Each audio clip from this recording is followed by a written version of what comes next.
jihar Sokoto ta bi takwarorinta wajen gudanar da addu'o'i na musamman domin samun zaman lafiya da kwanciyar hankali a Najeriya.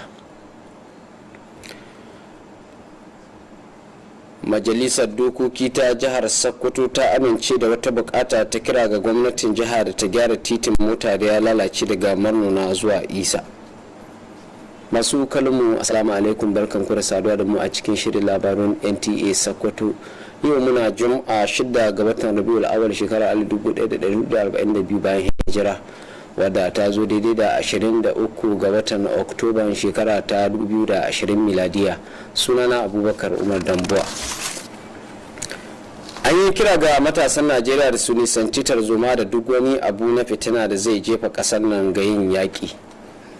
Wannan shine ra'ayoyin wasu fitattu da masu kishin ƙasa a jihar Sokoto waɗanda suka yi tsokaci da sashen labaru na NTA akan zanga-zangar lumana da aka soma, inda ta rikide ta kuma tarzoma a wasu sassa na Najeriya. Usman Muhammad Binji na ɗauke da cikin rahoton. Kundin tsarin mulki a Najeriya da ya ba wa jama'a dama na su bayyana ra'ayinsu ga dukkan lamura. Wannan ne yasa wasu matasa a Najeriya a kwanakin baya suka fito domin nuna bacin ransu kan cin zarafin da suka ce 'yan sanda na yi musu. An fara wannan zanga-zanga a cikin tsanaki, abin da yasa gwamnatin tarayya nan take ta soke wannan sashen na 'yan sanda wanda aka yi zargin yana cin zarafin jama'a. Amma duk da yake gwamnatin tarayya ta soke wannan sashen na 'yan sanda wato SAS, ita da wannan zanga-zanga ta ci gaba a wasu manyan birane a Najeriya. Daga baya dai wannan zanga-zanga ta lumana ta rikide ta zamo fada tsakanin jami'an tsaro da masu wannan zanga-zanga. Amma a lokacin da zanga-zanga ta kai ga tattalin arziki ana bida a durkusar da shi, zama lafiya ana bida a durkusar da shi, kone-kone da buge-buge, to wannan ya nuna cewa akwai dai lauje cikin nadi. Wata akwai wasu shedannu waɗanda ke ganin suna da wata bukata bari su laɓa ga sabara su halbi barewa. To mu haka muke ta ganin wannan abin, don haka yana da kyau matasa waɗanda yake su kukansu na gaskiya ne an taɓa su a yi musu laifi, yana da kyau su yi nazari cewa to mu ba za ku yi amfani da mu ba, ku ruguza ƙasar mu ku kai ta ƙasa, domin ba mu san wata ƙasa ba banda Najeriya, ci gabanta shine namu. Babu kai kuka da kone-konen bankuna da kashe-kashe da kone-konen motoci da tare hanyoyi hana mutane zuwa aiki da zuwa kasuwanci, duk wannan ba daidai ba ne. Najeriya yau shekarar mu 60 samun yancin kai, kuma muna zaune tare da Bahaushe da Inyamuri da Bayarbe da Tibi da Doma da waye ba wanda babu ko ƙabilun da an Najeriya su hida uku. To don me da ba mu ya muka zauna lahiya lau shekara 60 sai yanzu kawai don wani bai samu wani abu da yake so ba ta hannun gwamnati sai ya ci gaba da ingiza yara su shiga su yi tawa irin wannan hadda ƙone-ƙone da kashe-kashe da sauransu. Wannan bai kyau ba. Sannan da yardar Allah waɗanda suke da hannu ciki gwamnati za ta kawo bincike, in ta kawo bincike wanda duk wanda yake da hannu ciki wallahi za a kama shi kuma zai ɗanɗana kuɗarsa. Al'umma su yi haƙuri duk lokacin da kuka shiga tashin hankali da fitina, ku yi haƙuri da farko kafin ku ɗora ma shugabanni, ku fara ɗora ma kanku. Ku san cewa Allah ne muku jarabawa da wannan shugaba, Allah ne muku jarabawa da wannan yanayi da ake ciki, don haka abin da ya kamace ku koma ga Allah, ku tura zuwa ga Allah, ku gyara tsakaninku da Allah. Idan kuka gyara tsakaninku da Allah, Allah ta'ala zai yaye muku duk waɗannan abubuwa. Kina ga matasa zai su sani su ne a manyan gobe, su ne abu su kammala rayuwarsu ba don ba su yi aure suka hayyawa su ma da aka haye suka bar nasu iyali ba. So idan wannan rigima ta zaburo za ta hana musu jin daɗi, za ta hana musu karatu, za ta hana musu cigaba, za ta hana musu walwala, kamar yadda suke gani suna kone-kone, duk kone-konen da suke suna mai da kasar su bayani, wanda kone asibitin garin su ko local government din garin su ko gidan sarkin su ko kasuwar su, ai ya kada arzikin kasa, ya kada cigaban kasa, don kuɗin kuma na gwamnati su kuma ɗiba wanda ya kada a gina ruwan sha, a gina ayyukansu. Masu sharhi ga al'amuran yau da kullum suna ganin cewa lokaci yayi da matasa a Najeriya za su zama masu son zaman lafiya da kuma lumana a koda yaushe, kuma su mai da hankali wajen ganin cewa sun gabatar da ƙorafe-ƙorafen su kamar da doka ta tanada domin gudun tashe-tashen hankula. Daga nan Sokoto, Usman Muhammad Benji, labaran NTA. Babban limamin masallacin Juma'a na Sheikh Sidi Attahiru da ke Shira Ali Akilu, Dr. Mustapha Sidi Attahiru ya kira ga al'ummar musulmi a duk faɗin najeriya da su zama masu ƙaunar juna da son zaman lafiya da kwanciyar hankali a tsakaninsu. Nura Ibrahim Gandi ya bamu rahoton cewa babban limamin ya yi wannan kiran ne a cikin hudubar sallar juma'a da ya jagoranta. Ga rahotonsa. Biyowa bayan umarnin da mai alfarma sarkin musulmi Muhammad Sa'ad Abubakar ya bayar ga dukkanin limaman masallatan juma'a da ke faɗin ƙasar nan na su sadaukar da hudubarsu ta sallar juma'a wurin yin kira ga al'ummar musulmi da su zauna lafiya tare da kwantar da hankalinsu bisa ga zanga-zangar da ta faru a ƙasar nan. Babban limamin ya jaddada buƙatar da ake wa musulmi na su haɗa kawunansu tare kuma da kiyaye dokoki da koyarwa addinin musulunci. Sheikh Mustapha ya bayyana damuwa da rashin jin daɗinsa akan zanga-zangar da ta faru a wasu jihohi da ke faɗin ƙasar nan, inda ya yi zargin cewa wasu al'umma marasa kishin ƙasa na amfani da wannan zanga-zangar domin ganin an samu matsala a cikin ƙasar nan. Akan haka ya yi kira ga al'ummar musulmi musamman ma matasa kada su yadda a yi amfani da su wurin tayar da tarzoma a cikin ƙasa. Haka babban alheri shine ga mutane su yi ƙoƙarin haɗa kai tsakaninsu a zauna lahiya. In babu zaman lahiya sallar jima'a garin mun kai yanzu ba ta hoyiwa. In babu zaman lahiya ba a zuwa kasuwa a sai abinci. Addini ma bai yiwa in babu zaman lafiya sai a cikin kunci. To sannan kuma duk wanda ya zubar da jinin wani mutum da gangan ba da alhaki ne ba to Allah zai tambaye shi ranar alkiyama. Dukiya in an ka talafa Allah zai tambaya. Don haka babban alheri ga mutane su yi kokari su samu zaman lafiya don ranar alkiyama in Allah ya tsaye ka gaban zati ne tambaye ka don me ka zubar da jinin wani ko ka kashe wani to tambayar na hutar da bai amsawa. Limamin ya kuma gabatar da addu'o'i na musamman domin samun zaman lafiya da haɗin kai a cikin ƙasar nan tare kuma da neman kariyar ubangiji daga dukkanin wasu masu kokarin haddasa fitina a cikin ƙasar nan. Allah ka ba mu lafiya da lafiya masu taimaka mana da harkokin addini ko wani lokaci Allah ka taimake su. Allah ka bada maganin duk abin da ke damuwa mu da abin da ke zama mana musiba Allah ka bada magani ne. Sallar dai mai raka'a biyu ta samu halartar ɗaruruwan mutane daga Sokoto. Nura Ibrahim Gandi, labaran NTA. Majalisar dokoki ta jihar Sokoto ta aminta da wani kuduri inda ta kira ga gwamnatin jiha da ta hanzarta gyaran godabin mota mai tsawon kilomita 135 da ya tashi daga garin Isa zuwa Mannona wanda zaizayar kasa da ambaliyar ruwa suka lalata. Usman Zubairu ya bamu rahoton cewa mamba mai wakiltar karamar hukumar mulkin Isa Halilu Habibu Madace shine ya shigar da wannan bukata inda ya samu goyon bayan mamba mai wakiltar Tambuwal Tema Mode Ladan Sanyinna. da yake gabatar da kudurin a zauren majalisa Kabiru Halilu Modaci ya ce ta wannan hanyar ta tashi daga garin Murna zuwa garin Isa dai ta kasance cikin wani babban kalubale sanadiyar zaizayar ruwan sama da kuma ambaliyar ruwa kana kuma da manyan ramuka da kuma katsewa har wurare biyar. Ya kara cewa masu abubuwan hawa suna fuskantar babban kalubale a bisa wannan godabin. Habibu Modaci ya kara cewa a duba da irin muhimmancin da ita wannan hanyar dai wadda ta kasance wata mahaɗa ce tsakanin jihohin Katsina kuma da jihar Zamfara. Ya ce idan dai aka gyara ta amin za ta taimaka domin ta bunƙasa sha'anin aikin noma sannan da samar da walwalar hanyar cinikayya tsakanin wannan jihohin guda uku. Shi wannan godabe ya daɗe cikin wani mawacin hali. Shekara biyu da sun ka wuce wannan gwamnati ta yi yunkurin gyaran wannan godabe.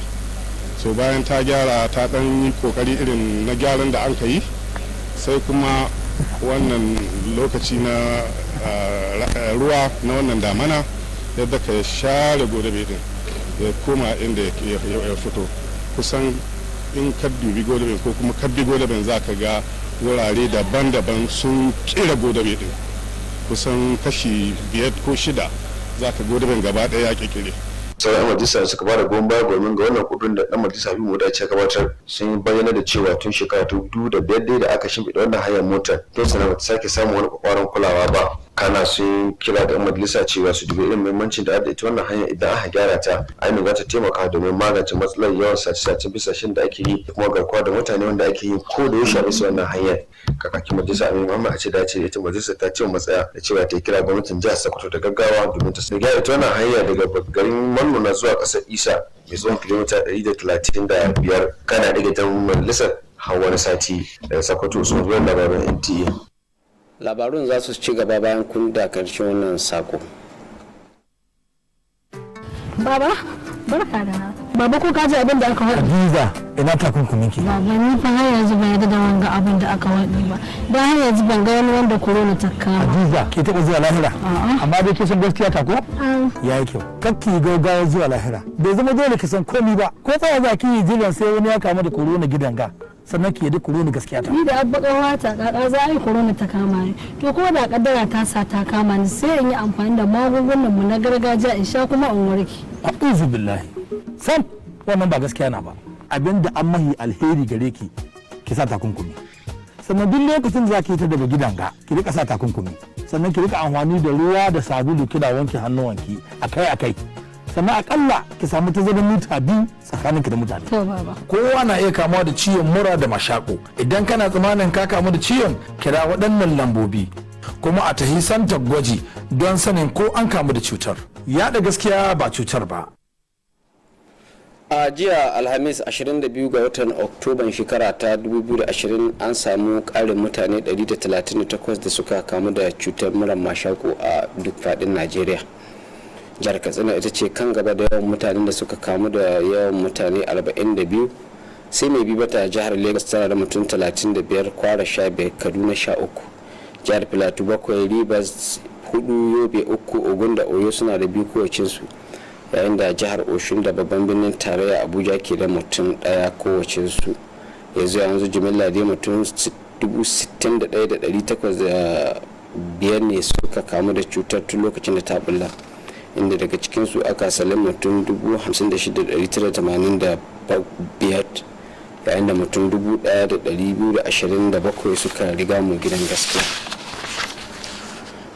Ministan ma'aikatar matasa da wasanni ta tarayya Sunday Dare ya musanta rahotannin da ke cewa wai an ɗage gudanar da wasannin ƙasa da za a gudanar a jihar Edo ta shekara ta 2020, inda kuma kungiyar ƙwallon kafa ta Kano Pilas ta ɗauko mai horas da kungiyar daga ƙasar waje. Safiya Abdullahi na da cikin rahoto. A wani jawabi da aka fitar daga ofishin ministan wasanni ya bayyana cewa ana nan ana gudanar da bincike tsakanin ofishin na ministan, gwamnatin jihar Edo da kuma kwamitin shugaban kasa akan daƙile cutar coronavirus domin samar da ranar da za a yi wasannin guje-gujen. Takardar ta jawabin, kamar yadda jaridar Punch ta wallafa cewa ta yi, ministan dai Sunday Dare ya karyata labarin da wasu suka wallafa na cewa ofishinsa ya ɗage lokacin wasannin. An da shirya yin wasannin ne a watan Maris ɗin wannan shekarar, amma annobar coronavirus ta kawo tsaikon yin hakan. A wasar gasar cin kofin ƙwararru kuwa, 'yan wasar Kano Pilas da su ne zakarun da suka cinye kofin har sau 4 sun samu nasarar samun sabon mai horarwa Social Lionel, wanda ake sa ran kula yarjejeniya da shi na tsawon shekara 1. Ita dai kungiyar ƙwallon kafa ta Kano Pilas za ta wakilci kasar Najeriya wajen buga gasar kofin ƙwararrun na ƙasa da ƙasa. Haka kuma tsohon ɗan wasan Super Eagles mai tsaron baya Taye Tawo ya samu kammala yarjejeniyarsa ta zuwa sabon ƙungiyar UPSL da ke ƙasar Amurka.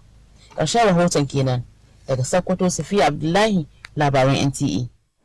Kuma ƙarshen labarin kenan, amma ku sani mura mashako gaskiya ce, ku nisanci zama a cin koshe, ku wanke hannunku akai-akai, ku rufe hanci idan za ku yi atishiya da tarihi. Wannan sako ne daga hukumar gidan talabijin ta Nta Sokoto. Ƙarshen labarin kenan, ma'asala.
Sokoto State joins special prayers for peaceful coexistence among Nigerians.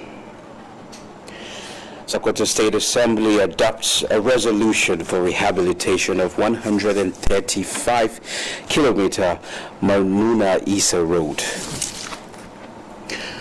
Good evening and thanks for joining me on Nta Sokoto News. Today is 6th Rabiul Awal 1442 after Hijrah, which is equivalent to 23rd October 2020. I am Musa Abubakar. Nigerian youths have been urged to shun violence and anything capable of plunging the country into war. This is the view of cross-section of some influential and concerned Nigerians in Sokoto who spoke to NTA News on peaceful NSAS protests that degenerated into chaos. Usman Muhammad Binji reports. The Nigerian Constitution guarantees citizenry the right to freedom of expression. Lately, Nigerian youths gathered to register their displeasure over alleged police brutality through a protest tagged NSAS. The NSAS protest started peacefully, and within blink of an eye, the federal government disbanded the Special Anti-Robbery Squad as part of efforts to meet the demands of the protesters. However, in spite of the disbandment of the SAS, the protests continued in major cities of Nigeria, and soon the protests turned violent. If actually the youth are really doing this, and still Mr. President, who is the father of the nation, has spoken to them, and they fail to listen to him, then you really ask a question. What is their motive? Who is behind this? Why is this happening? Because you cannot destroy your own country. If you destroy your country, where are you going? If you destroy the economy, where are you going? If you cause crisis between the north and the south, where are you going? If you cause crisis between the two main religions in the country, then where are you going? Yes, I use. So really these questions are really there. What we need in Nigeria is peace. We listen to elders. We listen to Mr. President. And when things are not going the way we think they should go, we complain. We have every right to complain. My appeal to Nigeria's youth is that they should put at the back of their mind that they have no any other country except Nigeria. So if they are going to allow themselves to be used to destroy this nation, they are directly or indirectly destroying themselves. We should have to build the nation, not do anything that is inimical to our growth, that is not going to help us grow, and continue to be a member of the Committee of Nations. This country belongs to all of us. What we call east, west, north, south, zones and so on, these are mere expressions. At the end of the day, all of us are citizens of one country. And Christians, Muslims, everybody wants to live in a much better environment than we have now. I live in Sokoto and I live in northern Nigeria. I'm a northerner. There's no part of this country that has suffered what northern Nigeria has suffered. My explanation is that, as we all know, Islam is a religion of peace. Islam is not promoting violence. This violence is what is, Islam has nothing to do with violence. It is not promoting violence. It's always commanding its people to take away from violence and to take away from creating everything that will end it into violence. Government alone should not handle issue of this insecurity. It requires multi-level hands to come together to support government in ensuring security and safety of life and the citizens of Nigerians. The stakeholders emphasize on the need for the Nigerian youths to always embrace peace and channel their grievances appropriately. In Sokoto, Show Muhammad Datti, NTA News. Well, that was Muhammad Binji's report presented by Show Datti. Now moving on, the Chief Imam of Sheikh Sidi Attahir Jamaat Mosque, Dr. Mustafa Sidi Attahir, has called on Muslim faithful across the country to tolerate one another in the interest of maintaining peaceful coexistence in the country. Noor Ibrahim Gandhi reports that the Chief Imam gave the advice while delivering Friday's sermon. Sequel to the directives by Sultan Muhammad Sa'ad Abubakar on all Nigerian imams to dedicate their Friday sermon to calm the people over the ongoing NSAS protest in the country, the chief imam was emphatic on the need for unity among Muslims and adherence to the teachings of Islam. Sheikh Mustafa expressed concern and displeasure over the recent protests that affected some parts of the country, alleging that some people are taking advantage of the protest to cause problem in the country. He therefore called on Muslims to always be cautious, not to allow themselves to be used in fomenting violence. Because whatever a person does in this world, he'll be, he'll be accountable in the day of judgment. Allah will ask him, and I don't think it will be easy for somebody to answer that question when he'll be asked on the day of judgment on why he killed his own brother or he destroyed the belonging of somebody just because of his selfish interest. The Imam prayed for peace and unity of the country, as well as protection against evil forces that are trying to disunite the country.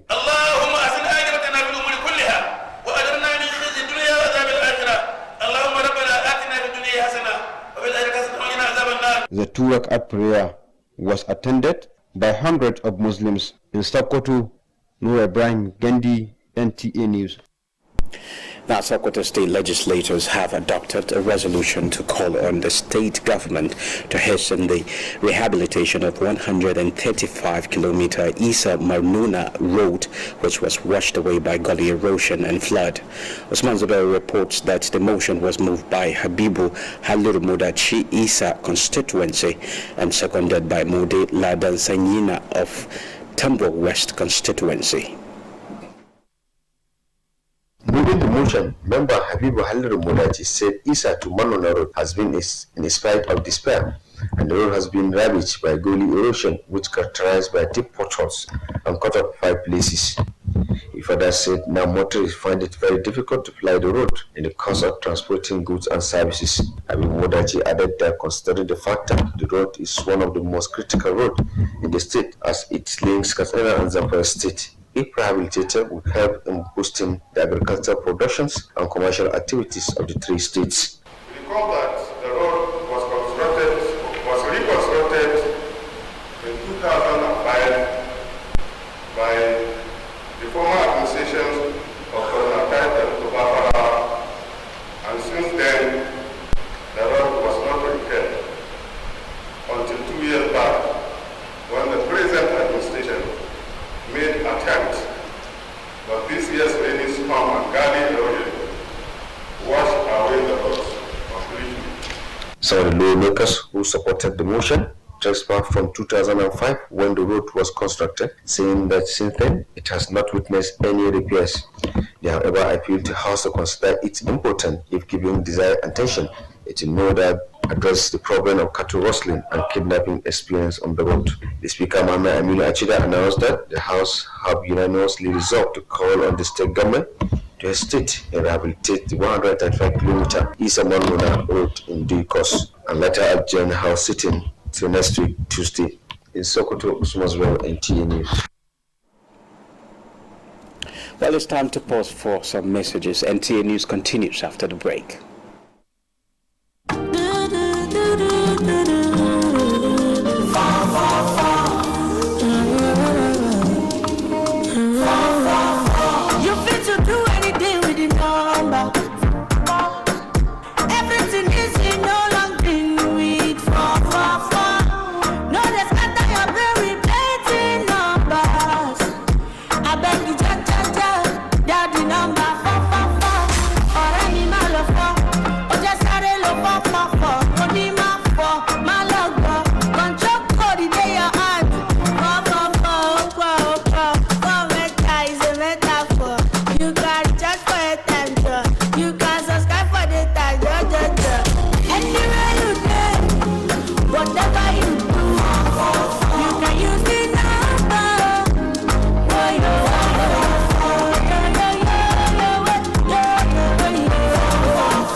Smartphone Network. Thanks for being there. 138 new cases of COVID-19 were confirmed in Nigeria.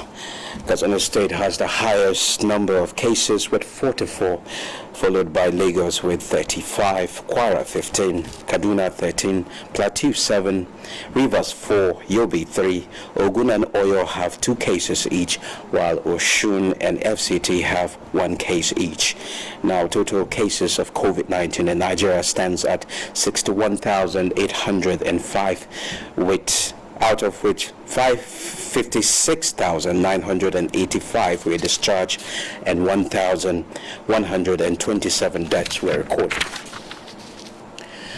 And our Sports Minister of Youth and Sports Development, Sunday Dare, has refuted reports of postponement of Edo 2020 National Sport Festival as Kano Pillars pick a foreign coach. Safi Abdullahi has more. A statement from the media office of the Sport Minister stated that consultations were ongoing between the ministry, the Edo State Government, the Presidential Task Force on COVID-19 and the National Council on Sport to decide on a new date to host the festival. The statement, according to the Punch newspaper, quoted Mr. Dare as saying the fake news that the festival has been postponed indefinitely must have emanated from a false source. The National Sport Festival, which was earlier scheduled to hold in March in Benin City, Edo State, was postponed due to the outbreak of COVID-19, which also affected social and economic activities. And on Nigeria Professional Football League, the four-time champions of the league, Kano Pillars, have signed in a new head coach, Social Lionel, who is expected to strike a year deal with the team. Kano Pillars will represent Nigeria in the CAF Confederation Cup, apart from playing the League and Federations Cup. Also, former Super Eagles defender Tayi Taiwo has completed his move to United Premium Soccer League, UPSL in America. In Sokoto, Sophia Abdullahi, NTA News. Well, that's the size of our package. You can always send us your feedback on our programs and services to enable us serve you better. Know that COVID-19 is real. Observe social distancing. Wash your hands regularly. Always sneeze and cough in your elbow. This message is from the Nigerian Television Authority, Sokoto Network Center. Well, that's the news. Thanks for watching.